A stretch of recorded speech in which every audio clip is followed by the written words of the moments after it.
How can we prepare the education sector to meet challenges and opportunities? How can we integrate environmental, social, and economic sustainability within the education system? We will explore these topics with our esteemed panelists. Please join me in welcoming Dr. Ahmed Sha'ban, Director of Strategy and Future Office, Sharjah Private Education Authority, and Mr. Maher Al Kaabi, Advisor to Group Chairman and Independent Board Member, Asirkal Group. You know, those days, we have easy access to information, for example, ChatGPT, and now recently DeepSeek. And then we have a lot of AI-based applications that can allow us to do a lot of things like creating videos or presentation, make our life very easy and the life of the students very easy. How do you see the future of education is evolving with those new technologies? Sure. Assalamu alaikum wa rahmatullahi wa barakatuh. Good morning, ladies and gentlemen. I think it's good to, first of all, have a background on education system globally before we get into answering the question directly. If you look at all the big fours that come and talk about the education system, they say that the industry of global education system is going to be about $10 trillion by 2030. It's not a small amount, it's a huge amount. If you go to a subset of that, which is kindergarten to grade 12, it's about $5 trillion by the year 2030. A subset of that, which is technologies, adding into technologies, it is improving, has gone from $220 billion in 2023, is projected to grow by 2033 about $800 billion and plus. So that's mean it's only going to be adding a lot of technology to whole things. Now, the question we should pose ourselves is, why do we need to add technology to education career? Why is it important? If you look at the education system 200 years ago, it was built for people to be industrialized, i.e. working in factories. To make it a very slant thing is to make sure people are dumb. And that's the fact. I'm giving a talk on this on the TED by end of this month, and it's going to be only in education. So literally, we created this education system which is not relevant for the market. And this is why there's a lot of reforms that are happening. If we go back now to technologies, what are the new technologies coming up and helping, and why? So we understand the why, which is very important. We need to make sure we change the education system because we would like to reform the education system so that the children become relevant to the new technology which is coming in or the new market opportunities are there.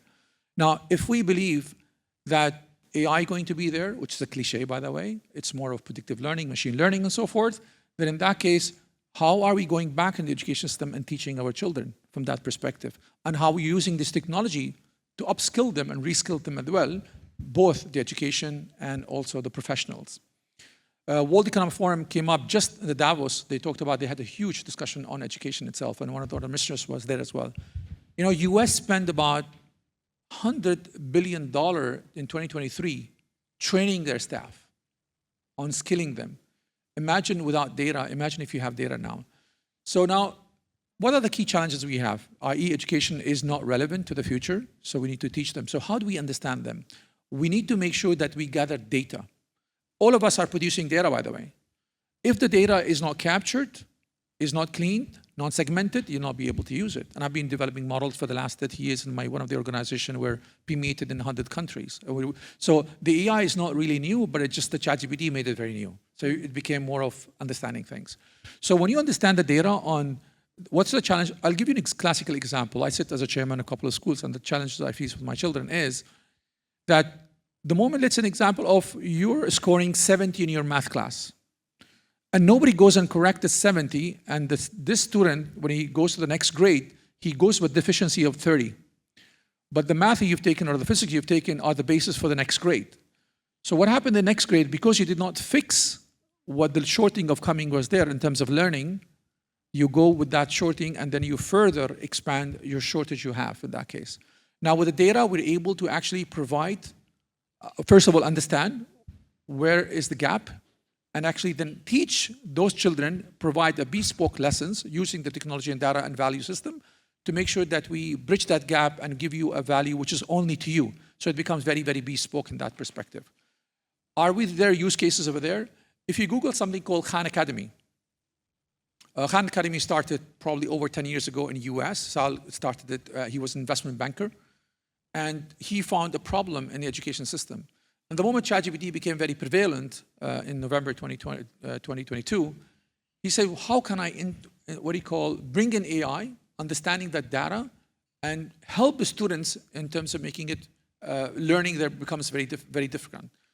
Now, if you look at the other technologies which are there, for example, AR and VR, and probably in the future, XR, extended reality, the way we would learn will become different in schools.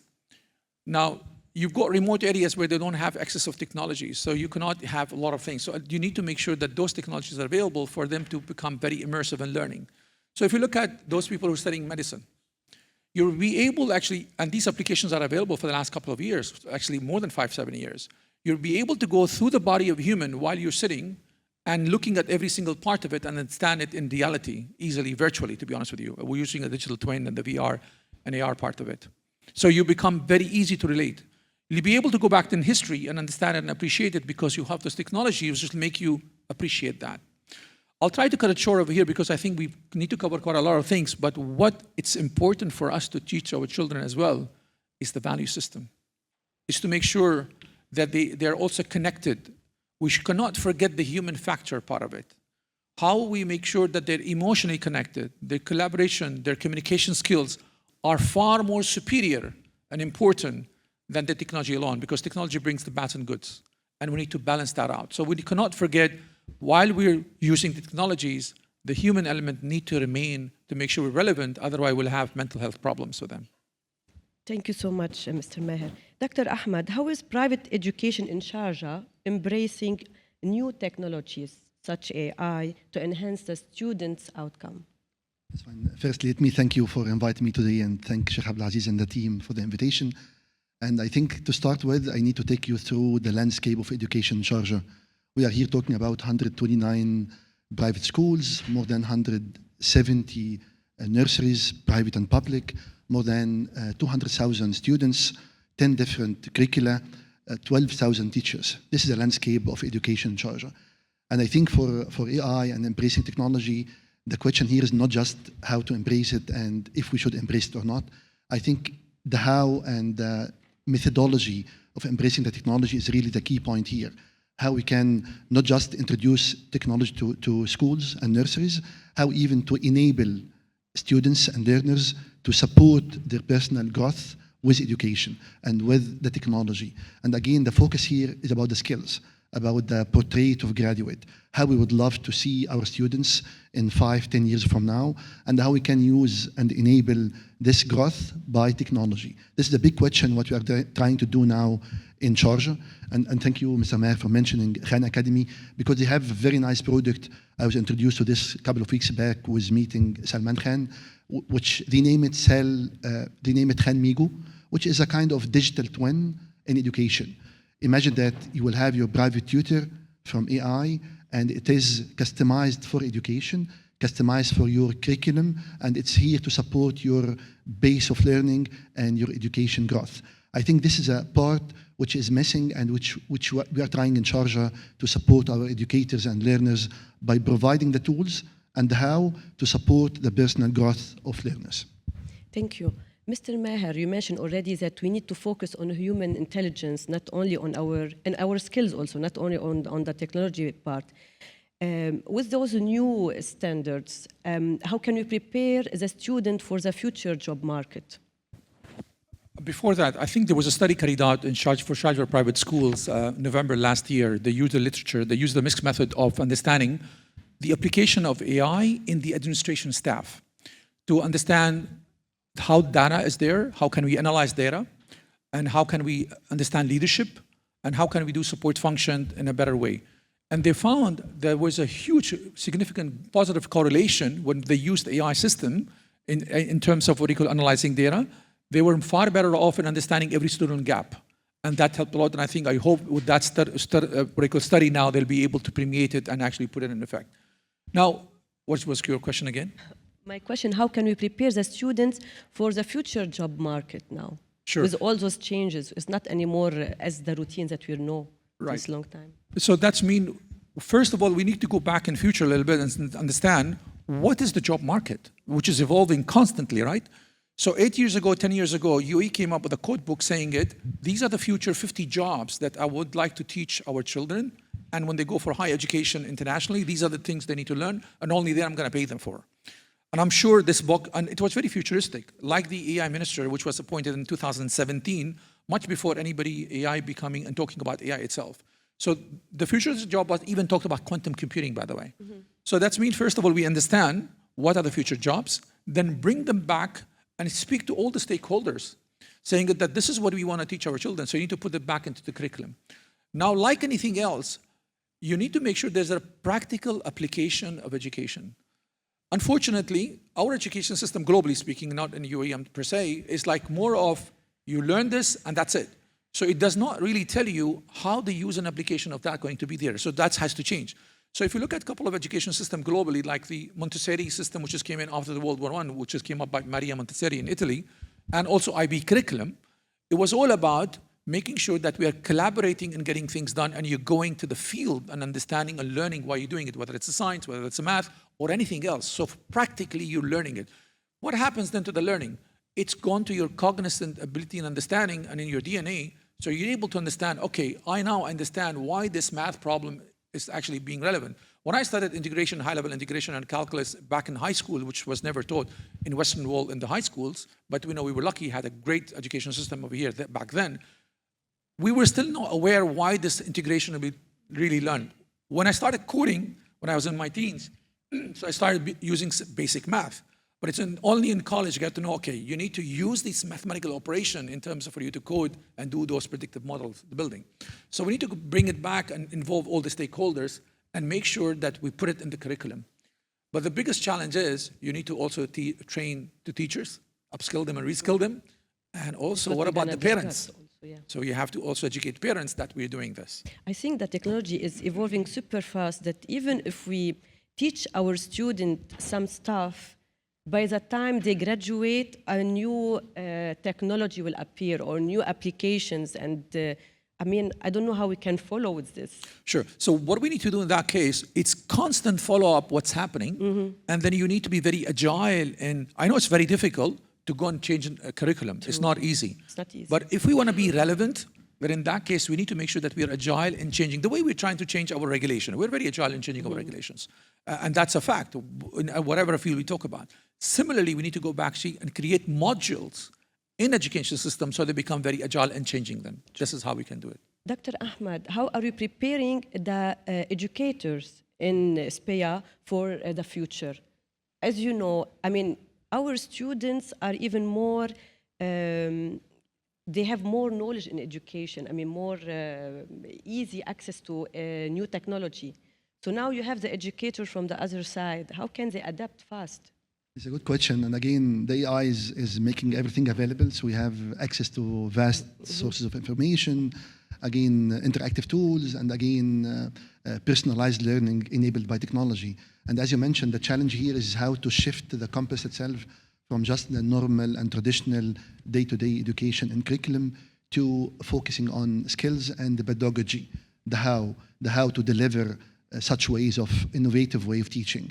And that's why in Sharjah we are very much emphasizing in using project-based learning, problem-based learning, inquiry-based learning, which is really making everyone focus on building skills. So as mentioned by Mr. Maher, the IB schools are doing great when it comes to this, like really hands-on on projects related to community, solving challenges on the community itself, and making everyone on the ground supporting entities, internship, and building projects, which is really related to day-to-day problems and life. And I think this is a shift we are trying to do in Sharjah, keep the 10 different curricula, keep the American, Indian, German, French, Pakistani curriculum. However, we need as well to build certain skills that we would love to see in our future graduate. And this is including adaptability, including also agility, and this will help a lot that whatever is changing as tools, you as a student still have the skill and you are skilled enough to adapt to the new tool or sources or jobs or whatever it is. Thank you. Mr. Maher, how are we integrating environmental, social, and economic sustainability within the education system? This is very key. And I'll give you an example of what we're doing in the schools I am at. We're trying to put practical example. When we talk about environmental, I know the science books always told you about recycle and reuse and stuff like that. But what we miss is the theme is why we want to do these things. That overarching why is always missing. And then we only teach it in certain subject, which is science, which is fine, but it does not change your DNA. If you go back probably one generation or two generations at best, depending on your age, you'll see you've been always circular in your nature, i.e. you've been very good to your nature, you've always been using the stuff again and again, not to make sure the waste is there. And I think with residual income increasing, we became very consumerism in terms of what we use and throw very quickly. So we need to go back in the curriculum itself and induce these things in every single subject to understand the why and the practical experiences. So one of the things we also do, first of all, we don't allow any unhealthy food to be coming into these schools. It's completely this part. So that's mean there's no more plastic coming in. We don't allow water bottles. We build that in the culture, starting from the teachers. Of course, it's making it difficult for the parents to apprehend that, so we try to do meetings with them, whatever possible. That's why we want to create a smaller platform like a metaverse and send them a snippet on a daily basis so they can understand what we're trying to do. But we also make sure that whatever plastic are available over there are collected and they're recycled, so that we've installed machines in these schools so that they're practically actually practicing it. So the students got involved in it because now they understand the why. So once you build that, it becomes over a period of time in your DNA. Hopefully these children, when they become parents, they will actually teach their children. It's very difficult to change the parents today. If I may ask, how many of you are actually environmentally friendly in your home and you're teaching your children to be conserving the environment? Don't be shy. We're trying, yes. Very few of you. Okay, so that's a lesson for us. I mean, I'm very honest. Thank you for being honest. But go back home, whoever is married, have children or loved one, the buck starts with us. Okay, schools are the second, by the way. Don't put the blame on the schools. We need to change first of all, and then we go back and ask the educators to help us and do it. So we're trying to put all the angles together. Great. Thank you so much. Dr. Ahmed, what would be a high potential investment that you advise us to do in education? That's a great question. And I think one of the things I'm trying to push in all the education system and even during my talks as well is the measurement of skills. And I think this is an area where it's really still green and still has a lot of things to do. How to measure the skills of students from to. And we're talking here about the 3 cycles of education, the K-16 or the pre-K-16, including early education, including the K-12, and including also the higher education. This is a very important area to focus on, skills development and skills measurement. The other area as well is the coaching and counseling. And I think most of the students now are feeling lost. And I think parents as well are feeling lost, like which specialty I should push my son to and which university I should recommend. And I'm receiving these calls from people who are very well educated, doctors and engineers in a very high places, let's say. However, I think the area here is to support is, again, opening the doors for students to learn about different sectors and also giving them some good examples about the future jobs and also giving them the right path or career path for building the right skills to reach whatever they want to be in the future. Again, instilling the flexibility, instilling the adaptability, the agility as part of their backbone for the future. Thank you. I believe also educators, we need to give them some attention and we need to invest in them because they are the people who are raising our kids in school and teaching them new stuff. Yeah. It's an important point, especially this is not just in UAE or Sharjah, this is worldwide. I think the shortage of teachers is one of the very important topics discussed everywhere in the world. And what we do differently in Sharjah is that we are trying to subsidize the job of teachers. So we have one of the very nice initiatives in Sharjah supporting UAE citizens and Emirati to be teachers. And this subsidized initiative where we are calling everyone, whoever willing to be a teacher, and the government is subsidizing the salary to make it really in the right position when it comes to Emirati being part of the education ecosystem. This is one. Number 2, what we do also through our sister company in Sharjah, Sharjah Education Academy, we are providing a big list of training and professional development and diplomas, which is really enabling all teachers at least to know what they are and where they are, and to navigate the way through the future through the right training. Maybe we might guide some of them into inclusive education, some of them into pedagogy and curriculum design. And this is, I think, what we need more than the traditional teacher, what we have now. Yeah, I believe also that if we can, I don't know, in general, invite professionals working on already on technologies like blockchain, or AI to come themselves and teach the student. Cannot be only the normal teachers who have 20 years of experience in teaching the same lesson every day. This is true, actually, and that's why I'm teaching also in Higher College of Technology and in a couple of other universities here for the same reason. They want someone from the industry to come to support the education for teachers. And this is exactly what's happening also with the schools.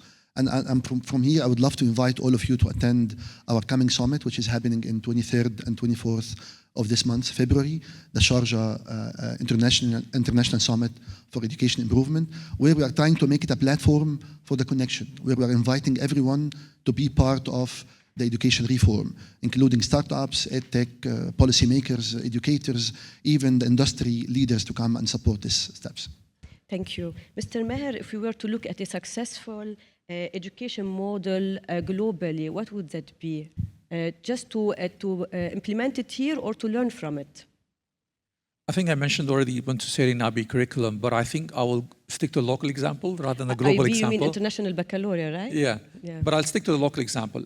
For you to progress as a country, there many things need to be taken care of. One of the key aspects to be taken care of, how do you make sure you educate your generations?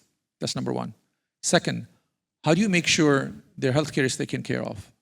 Third, how do you make sure there's no corruption in the country? And if you look at all the successful countries across the globe, they've done these three things very well, and that's why they became very successful, and they provided a dignified life for their citizenship and also the people who are living over there. UAE exactly did the same thing. If you go back 53 years ago, both the late 𝐋𝐶𝐧𝐠, Sultan Al Nahyan, and Sheikh Saeed Rashid Al Maktoum, may Allah bless their souls, they only talked about how do we educate our people? How do you provide them a dignified life? How do you make sure that everybody in this country prosper? And this is echoed everywhere. Education was number one. So we have enough good examples, to be honest with you, in the country itself. So the leadership, it is very, very important for you have the right leadership. And we're blessed that we had right leadership then, and we still have the right leadership. We're continuing with the same path in making the country prosper and grow. And look at the impact of it, what's happening today. That's number one. Number two, as we mentioned earlier, you got a lot of data on education, on the children itself, how they're improving, not improving, where they're lacking, and so forth. We ought to use this data. We need to make sure that we utilize this data and understand from it what need to be prepared for the students accordingly. I'm not for directing students to study a certain subjects because the choice is supposed to be there. We're supposed to provide a support system. One of the things Germans do very well in the sport industry, which we ought to learn as well from, and we've been doing that of late for the last 5 years. At 4 years old, they scout children to see whether they're going to be a footballer or a volleyball players or a handball player or any other sport. They do it at 4 years old. Can you imagine that? We need to do the same thing with our education system, but without infringing and saying it, you need to be a mathematician. You do not need to force that. You need to just create the path and the tools available for them to do it. So the data is very important to utilize it. But from the data, we need to make sure what values you're getting out of that thing. Are we instilling value systems in these our schools? It's not about technology alone. Number three, which is also extremely critical, what about the teachers we talked about? And remember, the teachers are the most sacred job profession one can do. They either graduate a good engineer, a good mathematician, a good doctor, or the opposite of that. So it's up to you to take care of the teachers by teaching them, taking care of them. And this is what His Highness done 15 years ago when he said, I'm going to double the salary of every single teacher in the country. The Emirati ones I'm talking about, so don't hold me on the private sectors. I'm talking about the Ministry of Education says there. And not only that, whatever you want, you don't have to get out of your schools to worry about your residence or anything else you want. We will come to you, we will provide you. Why? Because they provide them kind of an ecosystem so they can focus on teaching the children. Number four, which is also critically important. Remember, we talk about parents.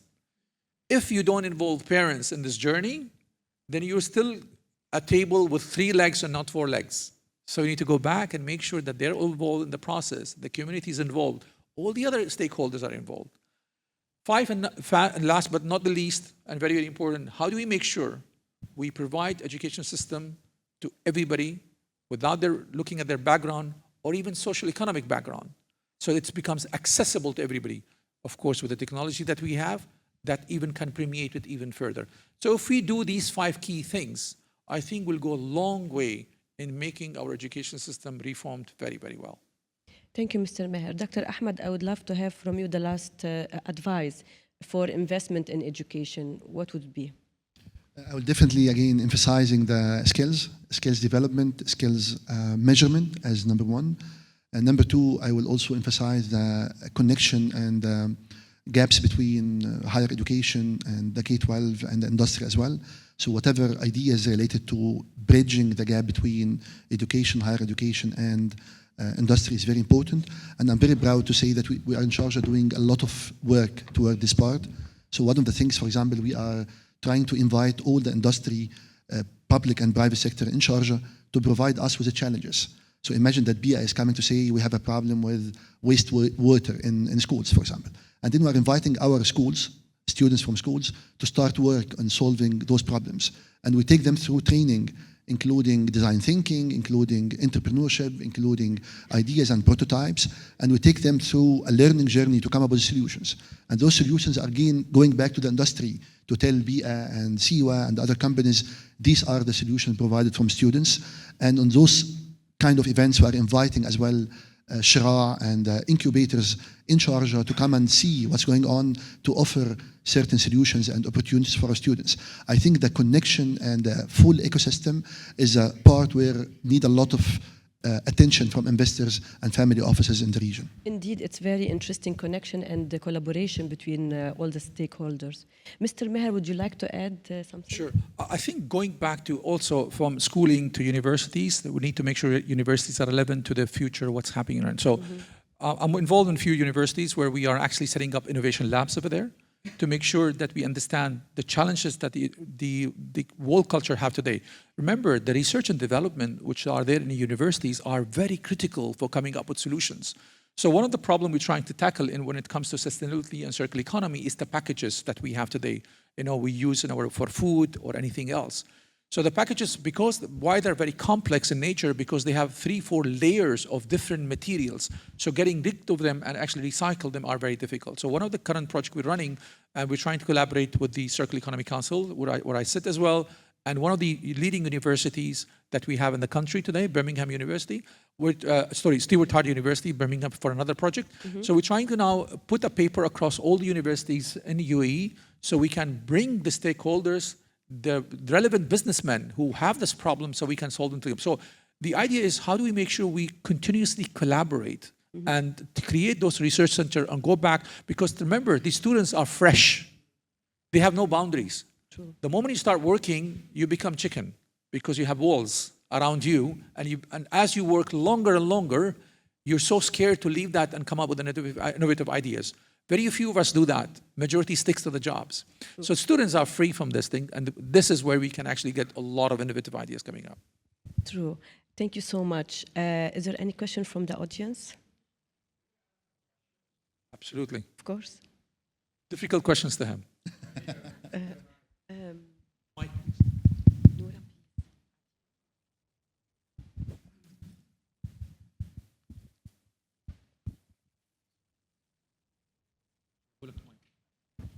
Hello. It's great to sit and listen about education and future education. But we have forgotten that we haven't protected our children internationally. We should press for a law in the United Nations that when there is a war, the kids are not part of the war. That's the most important part. We sit here, but you may know so many mothers and fathers are looking at situations where they have lost their kids right in front of them. Education will always be there, but these laws have to be there, and we have to fight, all of us. I know it's not your job, but I'm creating this sensation because I love kids. I have 17 grandchildren. So kids have a place in my heart, and we should really fight for that. Thank you very much. Thank you for raising this idea, by I the way. completely echo what you said. In whatever little capacity I'm trying to do, one of the things of course, I write about it to make sure we create awareness about it. And of course, LinkedIn closed my account, and then I got it reopened because I'm very vocal in it, and on many aspects. And one of them is this, and how is war destroying us? Like, the kind of sheer hypocrisy we have globally by the Western world, with all due respect to them, that we're talking about a lot of emission happening because of a lot of industries and so forth, but we don't know how much emission happening because of killing people and life and children's and mothers and parents and those who are elderly. We don't even care about that thing. So, I mean, one is we're trying to, of course, monetarily you can always do, but also create awareness of all these wrong cultures, which is there globally. We need to write about that and talk about it as much as possible. So completely echo that. Thank you very much for raising it up. Sorry, once again, very enjoyable discussion, and really appreciate, the thoughts and the topic on stage. I think an opportunity, and Dr. Ahmed, you mentioned this, is around probably skill mapping. It is really confusing to a lot of us when it comes to where is the future. And you mentioned this, Maher, where is the future of education is going to take us? Because a simple question that happened to me personally with a bunch of, just one-year students in universities in the UK is why university is still 4 years, for example. They believe that they can grasp, all the information within probably a year or two. And that's probably a must-do change. That, we should not tie ourselves to time-bound, but what are the deliverables? What are the skills that are measured? And I think, there is a big role of technology, digital, AI, to enable us to actually, assess exactly where the students will end up being. So just wanted to bring these thoughts and hear you also your feedback. Sure, beautiful thought. And when I did my university time, I went to university in '89 and graduated in '91. I did it in 3 years. Because when I do that very fast, to be honest with you, I was still second in my college. I wanted to take 9 courses in a semester because I was taking 8. They were not allowing to give me the 9 because I wanted to finish my university in 2.5. So I was not stick to the 4 years, to be honest with you. So they said, you're not allowed to take that. I said, why? He said, look, you're taking enough 8 courses. People averagely take 4 and 5. Why are you taking 8? I said, well, I can finish it very quickly. And these are computer science courses, math, so it's not a problem. So they made me meet the dean of the college because they realized I'm very stubborn. Went to the dean of the college, and he told me then, that was 89 and 90. He told me, look, I appreciate what you're doing, but I don't have the computer system which allows me to print the 9th course for you. So you're bound to take only 8 courses. I said, then can't you write it? He said, no, we just have a new system over here, and we cannot change the system. So you have to follow the system. So why I'm saying this story to you, the problem is in our mind. Completely 100%. Why should anybody go for 4 years, study every single thing when he's going to do something completely different? So the education system, even in university, has to be agile and cope up to what we want in reality and what the student wants to learn and where we think he's going to excel and help the universe with, to be honest with you. So completely appreciate your comment. Remember I said in my beginning, my thoughts on this, Maher, and Sure. you know me, I speak my mind with no fear, is because it became a commercial business more than an education business. So the longer you are there, the more revenue generated and obviously Sure. returned. So nobody wants to keep you in class or in university shorter because obviously the turnaround is going to be less and the contribution. How many businesses are not commercial globally? Well, everything is. Here you go, right? So that's mean we need someone who as a leader get up and says, I would like to change the education system. I appreciate that you can, like for example, look at my case now. I've got a broken shoulder, all right? And I need to go for an MRI, which the insurance company rejected it. They say you need to do an X-ray first of all. You see the process of tuning.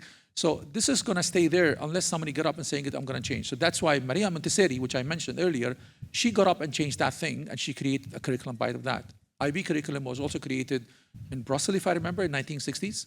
So we need reforms to happen by leaders. Leaders will always lead to make things happen. But it will take time. I'm hoping that people like Khan Academy, Sal Khan, who has made this beautiful change for education, more people will get up and do these kind of things and change in every single aspect of it. Despite having commercialization in medicine field, there's a lot of good doctors there in Africa who've left their beautiful life and shabby life saying it, I'm going to go and help humanity. So you have this and that. If I just may add, I think it's there already. And last year I was visiting a very small town in Japan, in a very nice city, they name it Hakoba, on the mountain. And they have a couple of international schools exactly doing the same. So imagine what they do. They have tutors and coaches for students to teach them math and science, again through Khan Academy. So their job is just to coach how to use a tool. However, the rest of the day, they are just working for inquiry and project-based learning. So the moment I visit them, they were just researching the waste management in the town and the village, and they were learning math and science and applying what they're learning through this. And I think this is a point we need to scale it up in a way or another. It's there now in Japan in a very small scale, but I'm hoping very soon to see the same, where students are getting the necessary stuff from Khan Academy, from normal traditional teaching, which might take 20–30% of their day, but the other 70%, they are really there for the community, building their skills, and really preparing themselves for the future self. Yes. That's an example, but we would like this to go to mainstream, inshallah. Thank you so much. We can't make this longer because Noura's here. And we'll see you after the break.